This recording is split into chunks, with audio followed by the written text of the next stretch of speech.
여러분 안녕하십니까? 말씀으로 하루를 여는 천수답의 새벽 묵상입니다. 밟아도 뿌리 뻗는 잔디풀처럼이라는 제목으로 묵상합니다. 우리 민족은 고난과 압제에 대하여 유전적으로 저항하는 기질이 숨어 있습니다. 강대국들의 틈바구니에서 결핍하면 침략을 받아왔기에 저항 기질이 남아 있는 것이지요.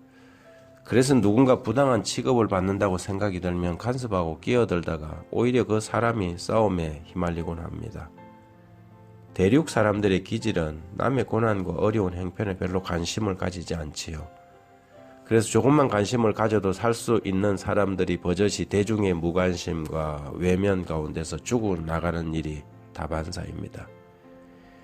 이스라엘과 우리나라는 여러 면에서 닮은 데가 있습니다. 시편 129편이 바벨론 포로 이후 작품인지 아닌지 알 수는 없지만 그 내용은 국가적인 실현의 시간들을 소시적의 경험 이야기로 은유해서 적어내려가고 있는 시입니다. 1절 2절에 보면 이스라엘은 이제 말하기를 그들이 내가 어릴 때부터 여러 번 나를 괴롭혔도다. 그들이 내가 어릴 때부터 여러 번 나를 괴롭혔으나 나를 이기지 못하였도다. 물론 저들이 힘으로 이스라엘을 제압하지 못했다는 뜻은 아닐 것입니다.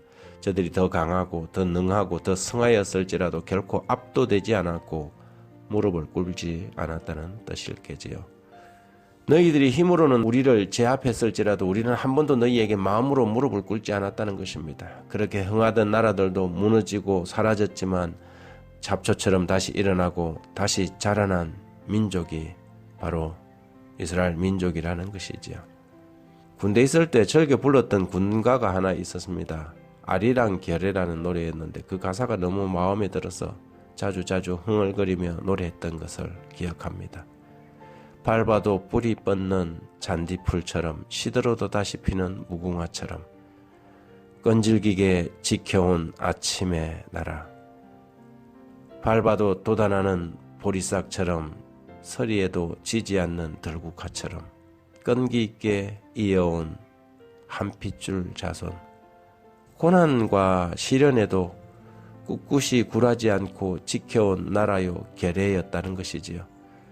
3절에 보면 밭가는 자들이 내 등을 갈아 그 고랑을 길게 지었도다라고 표현했습니다. 억압과 박해가 얼마나 심했던지 등을 갈아서 고랑을 길게 지었다고 말하고 있는 것입니다.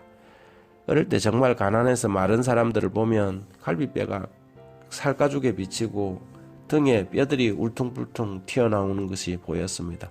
등골이라는 표현처럼 등을 갈아서 고랑을 지었다는 시인의 표현은 참으로 고통이 얼마나 크고 가중되었는지를 묘사하는 것입니다.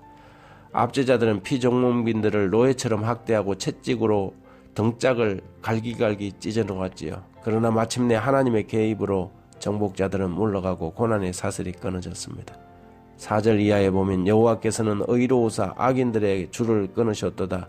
무릇 시온을 미워하는 자들은 수치를 당하여 물러갈지어다. 그들은 지붕의 풀과 같을지어다. 그것은 자라기 전에 마르는 것이라. 당장에는 고난과 시련을 당해도 마침내 다시 일어나는 잡초 같은 인생이 되어야겠습니다. 지금은 힘들어도 결국에는 잘 되는 사람이 되어야 합니다. 마지막 순간에 이기는 사람이 진정한 성자라고 하지 않습니까?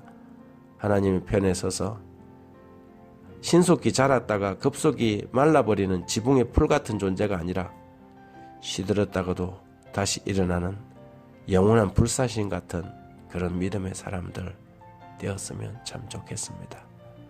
하나님 아버지, 오늘의 환난이 내일의 디딤돌이 되길 원합니다. 포기하지 않는 신앙, 굴하지 않는 믿음의 사람 되기를 소원합니다.